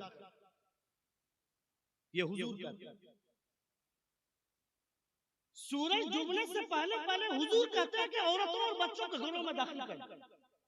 और हमारे बच्चे, हमारी बीवी सूरज डूबने के बाद घर से बाहर निकलती है। शौहर को कहती है बाजार जाएंगे, तो शौहर बोलता अभी रुको ना, अभी कल जाएंगे, मगरिब के बाद चलेंगे।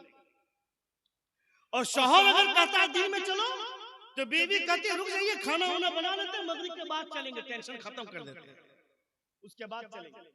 और नबी कहते हैं औरतों और बच्चों को घरों के अंदर दाखिल कर दो सूरज डूबने से पहले पहले।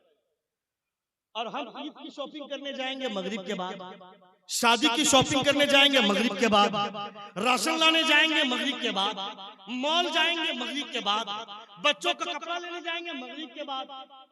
ये सारा काम हमारा मगरिब के बाद होता है। और हुजूर कहते हैं मगरिब से पहले घर में कोई तो बात होगी ना, जोर से बोलिए ना, क्योंकि हुजूर ने कोई बात की है तो बात तो की होगी ना। अभी आज से कुछ दिन पहले एक बहुत बड़ा साइंटिस्ट है मसारू एमोटो, जिसने पानी के हवाले से रिसर्च किया। Water has strong memory power, it can receive, store and transmit the information. पानी के अंदर इतनी ताकत होती है कि वो सुन सकता है। पानी के अंदर इतनी ताकत होती है, इतना मेमोरी पावर उसका स्ट्रांग है कि वो बातों को सुनकर महसूस कर सकता है। और पानी के अंदर इतनी ताकत होती है कि पानी अपनी ताकत दूसरों के अंदर दाखिल कर सकता है। ये पानी के अंदर ताकत होती है। ह्यूमन कॉन्शियसनेस, इंटेंशन, ये सारी चीजें पानी के अंदर आ जाती हैं। ये मसारू एमोटो ने कहा पानी के हवाले से। अब तक हमको नहीं समझ में आता था कि पीर साहब के पास पानी दम क्यों करवाते, खाली दम करवाते, लेकिन समझ में नहीं आया कि पीर साहब के पास पानी दम करवाने के लिए इतनी भीड़ क्यों। वो पानी पानी है, लेकिन जैसे ही कुरान मुकद्दस की आयत पढ़कर दम कर दिया गया, उसके अंदर ताकत आ गई। जोर से बोलो, जोर से बोलो, जोर से बोलो। उसके अंदर पावर आ गया। कौन सा पावर? कुरान मुकद्दस की आयत पढ़कर दम किया तो कुरान का जो पावर है वो पावर स्टोर कर लिया पानी ने अपने अंदर। और उस पानी को जब बच्चा पीता है या कोई बड़ा आदमी पीता है तो वो मसारू एमोटो बोलता है कि 70% इंसान की बॉडी में वाटर होता है, पानी होता है। और वो 70% पानी में जब कतरे पानी मिल जाता है तो इस पानी की वजह से उस पानी की भी हैयत बदल जाती है। जोर से बोलो। यानी पेट में दर्द था उस पानी की वजह से, मगर कुरान मुकद्दस का पढ़ा हुआ पानी पिया, उसकी बरकत से पेट का दर्द चला गया। नहीं समझे आप? समझ रहे? नहीं समझे? नहीं समझे? समझे तो सुभान अल्लाह कब बोलिएगा? और जोर से बोलिए। ये पानी के अंदर ताकत होती है। इसीलिए हमारे बुजुर्गों ने फरमाया ये जो 70% इंसान के बदन में पानी होता है तो हमारे बगल में वो आदमी होना चाहिए 70% पानी वाला जिसका पानी ठीक ठाक हो। उसकी बॉडी में अगर जुआरी पानी है तो हम भी जुआ खेलने सीख जाएंगे। इसीलिए अच्छे लोगों के साथ रहना चाहिए ताकि आपका बेटा अच्छे लोगों के साथ रहेगा, उसके पानी का असर आपके बेटे में जाएगा। वो नमाज पढ़ता है तो आपका बेटा भी नमाज पढ़ने लगेगा। ये फायदा है। इसीलिए कहते हैं सोहबते साले तुरा साले कुनत, सोहबते ताले तुरा ताले कुनत। अच्छों की सोहबत इंसान को अच्छा करती है और बुरों की सोहबत इंसान को बुरा करती है। इसलिए लड़कियों को दोस्ती, पहली बात तो लड़कों से कोई दोस्ती नहीं होती है। लड़का और लड़की कभी दोस्त नहीं हो सकते हैं। ये कॉलेज का फंडा है और इसी कॉलेज की वजह से लड़कियां बेघर हो रही हैं, अपनी जिंदगी बर्बाद कर रही हैं। अपने घर वालों को इंट्रोड्यूस कराते हैं, अब्बू ये मेरे दोस्त है, कॉलेज में क्लासमेट है, क्लासमेट बोल करके फ्रेंड के हवाले से उसको इंट्रोड्यूस करवाते हैं अपने घर में। लड़का और लड़की अगर दोस्त हो सकते हैं तो दोस्ती का सिर्फ एक रिश्ता है, वो है ईमान का रिश्ता। अल मुमिनून वल मुमिनात बादुहुम औलियाउ बाद।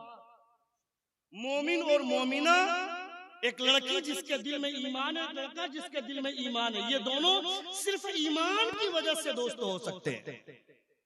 और ईमान की वजह से दोस्त होंगे तो गलत ख्यालात नहीं आएंगे, अच्छे ख्यालात आएंगे। और वो दोस्ती ईमान की इसलिए कही गई है कि ताकि ईमान की बरकतों से अगर ये जहन्नमी है तो कम से कम इसकी वजह से वो जन्नती बन जाए। जोर से बोले। इसलिए सोहबत जरूरी है। एक आखिरी बात सोहबत के हवाले से पेश कर रहा हूँ, तकरीर दी एंड, चूंकि 2:30 बज चुके हैं। एक बार जोर से कहें या रसूल अल्लाह, और एक बार कहें या हबीब अल्लाह। अपने बच्चों को अच्छी सोहबत बहुत जरूरी है। मैं डॉक्टर के खिलाफ नहीं हूँ, मैं इंजीनियर के भी खिलाफ नहीं हूँ, मैं प्रोफेसर के भी खिलाफ नहीं हूँ। मैं खिलाफ उस डॉक्टर से हूँ जो हॉस्पिटल में बैठकर जानवर बन जाता है और वो गरीबों के पैसे को गलत तरीके से ऐंठ करके काउंटर में डलवाता है। मुझे वो डॉक्टर चाहिए जो हाफिज कुरान भी हो, डॉक्टर भी हो और मुस्तफा का सच्चा वफादार भी हो। हाफिज कुरान ना हो, डॉक्टर हो मगर हुजूर से सच्ची मोहब्बत करने वाला। ऐसा हुआ नहीं क्या? ऐसा हुआ है। मस्जिद नबवी की तामीर से पहले तुर्की वालों ने कितना बड़ा काम किया, आपको अंदाजा है? नहीं मालूम है। मस्जिद नबवी की तामीर से पहले नए जोड़े की शादी करवाई तुर्की हुकूमत ने। शादी करवाने के बाद उसे हलाल गज़ा खिलाई, पाकीज़ा खाना खिलाया। जब उन नौजवानों के और उस जोड़े से जब बच्चा पैदा, उस बच्चे को हायर कर लिया। उन बच्चों को हायर करके उन बच्चों के लिए अलग बस्ती तैयार की गई, हलाल गज़ाएं उन्हें खिलाई गई। फिर उन बच्चों को हाफिज कुरान बनाया गया। हाफिज कुरान के साथ साथ वो बच्चा इंजीनियर भी है, हाफिज कुरान भी है और वो पढ़ाई भी है, हाफिज कुरान भी है, राजमिस्त्री भी है। मस्जिद नबवी की तामीर करते वक्त कोई अगर पत्थर काट रहा है तो वो पत्थर काटने वाला भी हाफिज कुरान है। कोई अगर ईंट जोड़ रहा है तो वो ईंट जोड़ने वाला भी हाफिज कुरान है। कोई अगर प्लास्टर कर रहा है तो प्लास्टर करने वाला भी हाफिज कुरान है। छत की ढलाई में अगर कोई लेबर काम कर रहा है तो वो लेबर भी हाफिज कुरान है। इतने एहतमाम के साथ मस्जिद नबवी की तामीर की गई। तुम दूसरी मस्जिद नबवी नहीं बना सकते हो, लेकिन अपने घर को मस्जिद खजरा के रंग से और उसकी खुशबू से अपने घर को महका सकते हो। अगर अपने बच्चों को तुमने इस लायक बनाया, अगर आपने अपने बच्चों को पढ़ाया, इसलिए अपने बच्चों को आप जो बनाए, हर आदमी हाफिज कुरान बन जाए ये जरूरी भी नहीं है, ये मुमकिन भी नहीं है। हर आदमी आलिम बन जाए ये मुमकिन भी नहीं है। हर आदमी मुफ्ती बन जाए नहीं, हमको नहीं चाहिए, ये हो भी नहीं सकता। लेकिन कोशिश करें तो हर बच्चा मुस्तफा का सच्चा वफादार हो सकता है, हर कोई हुजूर का सच्चा वफादार हो सकता है। ये लड़कियां ये पांचों वक्त अगर सजदे में अपने सर को रखेंगे, डॉक्टर मारिया, आखिरी बात मेरी सुन ले, डॉक्टर मारिया ऑस्ट्रेलिया में जाकर पढ़ाई करती है और वो बोलती है कि मैं दुनिया की तमाम औरतों को यकजा करूंगी और पैगंबर इस्लाम के खिलाफ आवाज बुलंद करूंगी। उन्होंने मुसलमान औरतों के ऊपर ज्यादती की है, माअल्लाह। तमाम औरतों को इकट्ठा करना चाहा डॉक्टर मारिया ने। सुनिए, आजकल की पाकिस्तान की आवारा लड़कियां टिकटॉक की वजह से अपनी इज्जत को बेचती हैं और वो कहती है कि हम पाकिस्तान से ताल्लुक रखते हैं, जो मुल्क कलमे की बुनियाद पर बना है। मैं कसम खुदा की दावे के साथ कहता हूँ, जितना मजबूत ईमान भारत की धरती पर है उतना मजबूत ईमान किसी मुल्क में नहीं। जोर से बोलिए ना, किसी मुल्क में नहीं। और हया की जितनी पाबंदी भारत की औरतें करती हैं, पाकिस्तान की औरतें कभी नहीं कर सकती। ना पाकिस्तान की कर सकती, ना सऊदी। ये सऊदी के लोग तो काबे की कमाई से शराब पीते हैं, हजरत बायजीद बुस्तामी, हजरत जुनैद बगदादी जहां आकर सांस रोक लेते हैं, वहां ये जालिम गाड़ी लेकर के हुजूर की कब्र के करीब। तुम इसकी बात करते हो? वो मुसलमान है, मुसलमान के नाम पर कलंक का बदनुमादार है वो लोग। इस्लाम की खुशबू अगर है सबसे बेहतरीन खुशबू, तो वो भारत की धरती पर। जोर से बोलिए, तुम्हें नाज करना चाहिए। We the people of India having solemnly resolved to constitute India into a sovereign, socialist, secular, democratic and republic। तुम्हें भारत पर नाज होना चाहिए। जो काबा जाते हैं उम्रा के लिए, हज के लिए, उनसे पूछिए जहां से रुकने यमानी है, उस रुकने यमानी का रुख भारत की तरफ है। जोर से बोलिए ना, रुकने यमानी का रुख भारत की तरफ है। उलमाए किराम फरमाते हैं जब हुजूर हुदूद हरम में बैठते थे तो मुस्तफा का रुख हिंदुस्तान की तरफ होता था। और नबी फरमाते हैं मुझे हिंदुस्तान से ठंडी हवाएं मैसर होती हैं। क्यों? यहाँ का ईमान बहुत मजबूत है। बरेली के इमाम मोहम्मद रजा को गालियां देने वाले कान खोल कर सुन लो, हुजूर आला हज़रत ने किसी को गाली नहीं दी है। हुजूर आला हज़रत ने नबी से सच्चा प्यार करना सिखाया है। हुजूर से सच्ची मोहब्बत का सलीका आला हज़रत ने दिया है। हुजूर से मोहब्बत कैसे करनी चाहिए बरेली के ताजदार ने बताया। इसलिए अपने बच्चों को दीन सिखाइए, अपने बच्चों और बच्चियों को शरीयत का कानून सिखाइए। अपने बच्चियों को अगर आपने दीन नहीं सिखाया तो आने वाला वक्त बहुत संगीन है। आपकी लड़कियां जलसे में आ रही हैं, शादी में जा रही हैं, वलीमा में जा रही हैं, उससे कहो कि नकाब पहनो। जो लड़कियां तुम्हारे सामने तकरीर करती है, बोलती है अब्बू दिल अच्छा तो सब कुछ अच्छा। नकाब अगर गुनाह करना चाहूंगी तो नकाब पहन कर भी गुनाह कर लूंगी। मैंने कहा कि नकाब पहन लोगे तो कम से कम कुत्तों की नजर से महफूज रहोगी तुम। आवारा कुत्ते जो गली में मंडलाते हैं ना, जिसका काम यही कि किसकी टांग कैसी है, किसका बाल कैसा है, किसका दुपट्टा कैसा है, नकाब पहन लोगे तो इस कदर जराइम से महफूज रहोगे। अमेरिका की एक लड़की वो जॉब कर रही है, रोजाना जाती जॉब करने, चौराहे पर आवारा लड़के छेड़ते हैं।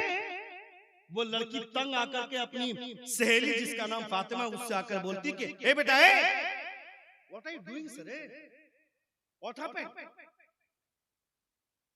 एक बार जोर से कहें या रसूल अल्लाह। खत्म कर दूं? बोलूं 2-3 मिनट? कितने लोग सुन रहे हैं? हाथ जाकर कहें या रसूल अल्लाह। और एक बार कहें या हबीब अल्लाह। देर से खड़ा किए हो, झेलो ना।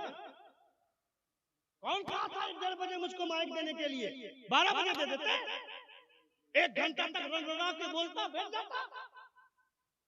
1:30 बजे माइक दियो। हम तो सुबह तक नहीं थकने वाले हैं, तुम थकोगे, हम नहीं थकने वाले। इस नहज पे तकलीफ की जाएगी तो कोई थकेगा मुफ्ती साहब? हमको तो सुबह तक बोलवाइया।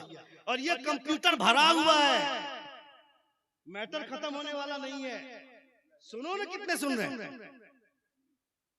एक बार जोर से कहें या रसूल अल्लाह, और एक बार कहें या हबीब अल्लाह। कहा अपनी सहेली से, फातिमा नाम है उसका, कहा तबीयत नहीं चाहती है जॉब करने की। कहा बात क्या है?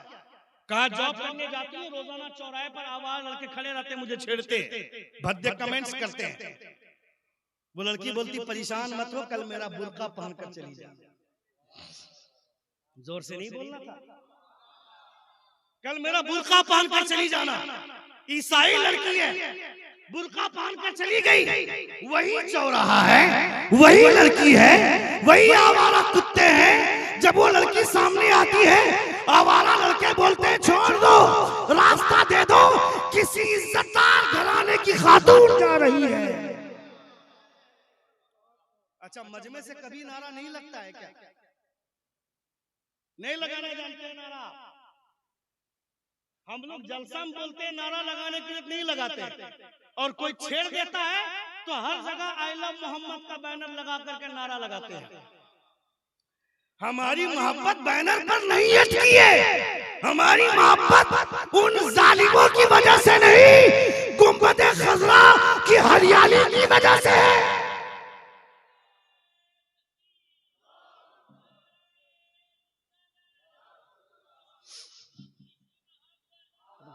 बहुत अच्छे, बहुत अच्छे। आला हजरत का छोड़ दो, रास्ता दे दो, किसी इज्जतदार घराने की खातून जा रही है। उस लड़की ने बड़ा सिक्योर फील किया। वो ऑफिस गई, जॉब कंप्लीट करके आई, घर बुर्का भेज दी फातिमा के घर।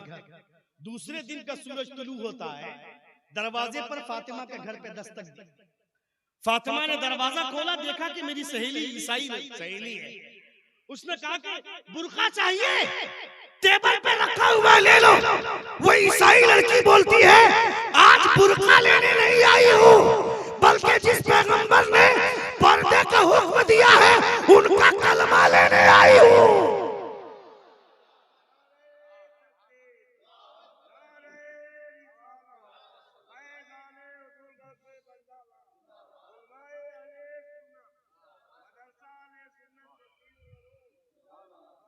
वो पाकिस्तान की आवारा लड़कियां क्या जानेंगी जो ये नारा लगाती है मेरा जिस्म मेरी मर्जी। ये नारा लगाया था पाकिस्तान की लड़कियों ने, मेरा जिस्म मेरी मर्जी। तेरे बाप की भी मर्जी तेरे जिस्म पर नहीं चलेगी। जिस्म किसी का भी हो, मर्जी मुस्तफा की है। जोर से बोलिए और जोर से बोलिए। हजरत ज़ैनब रज़ियल्लाहु ताला अन्हा खानदान कुरैश से ताल्लुक रखती है। हजरत ज़ैद जिनको हुजूर ने अपना मुंह बोला बेटा करार दिया था, नबी ने कहा ज़ैद जाओ कुरैश को निकाह का पैगाम दो, तुम्हारा निकाह उनसे हो। हजरत ज़ैद गए। तवज्जो इधर देखे, जो ये कहते हैं मेरा जिस्म मेरी मर्जी, ये मौलवी कौन होता है मुझको समझाने वाला। आजकल की आवारा लड़कियां बोलती है, मोहल्ले का कोई नौजवान देख लेता किसी से बात करते हुए तो वो कहती तेरा बाप का क्या, मेरे बाप ने मुझे फ्रीडम दी है। वो आवाज़ का इजहार करती है तवज्जो के साथ। हजरत ज़ैद गए हजरत ज़ैनब के पास। हजरत ज़ैनब को निकाह का पैगाम दिया, कहा मैं आपसे निकाह करना चाहता हूँ। हजरत ज़ैनब ने कहा ज़ैद तेरी हैसियत क्या है, जिंदगी भर गुलामी की जिंदगी गुजारे हो, तुम गुलाम हो। मैं खानदान कुरैश से ताल्लुक रखती हूँ, मेरा एक स्टेटस है, मेरी अहमियत है, मैं तुझसे निकाह कैसे कर लूं। हजरत ज़ैद कहते हैं मैं खुद नहीं आया, मुझे नबी ने भेजा। जोर से और जोर से कहा मैं खुद नहीं आया हूं, मुझे नबी ने भेजा। हजरत ज़ैनब कहती है नबी ने भेजा है तो क्या हुआ, ये मेरी जिंदगी का मामला है, इसका फैसला मैं करूंगी कि मुझको निकाह किससे करना है किससे नहीं करना। ये गुफ्तगू हो रही थी, अल्लाह रब्बुल इज्जत ने कुरान की आयत बुलबुल सिदरा के जरिए भेज दी। और अल्लाह फरमाता है वमा कान लिमुमिनिन वला मुमिनतिन इज़ा क़दल्लाहु व रसूलुहु अमरन अन यकून लहुमुल खियरा। अल्लाह फरमाता है कि अल्लाह और उसके रसूल किसी के हवाले से अगर फैसला कर दे तो फिर उसका इख्तियार निकल जाता है, इख्तियार मुस्तफा का रहता है। लड़का किसी का भी हो, लड़की किसी की भी हो, हुजूर कह दे कि तुम दोनों का निकाह मैं तय कर रहा हूं तो किसी को भी इनकार करने की गुंजाइश नहीं है। ये हुजूर का फैसला है। बेटा किसी का भी हो, मालिक मुस्तफा। जोर से बोलिए। बाप कोई भी हो, लेकिन फैसला करने पर आए तो फैसला हुजूर करेंगे। ये हक था हुजूर को, मगर हुजूर ने जब अपनी बेटी का निकाह करना चाहा हजरत अली से तो हुजूर फरमाते या फातिमा इन्न अलियन यज़कुरुकी, ए फातिमा अली तुम्हारा तस्करा करता है। ये बात तो कभी हम अपनी बेटी से करते ही नहीं, अपनी बेटी को पूछते ही नहीं बेटी तुमको निकाह कहां से करना है। पहली बात तो पूछा ही नहीं जाता है, और अगर पूछा जाता है तो ये आवारा लड़कियां कॉलेज में पढ़ने वाली कहती हैं कि मुझे दाढ़ी वाले से शादी नहीं करनी, दाढ़ी वाले से शादी नहीं करनी। क्या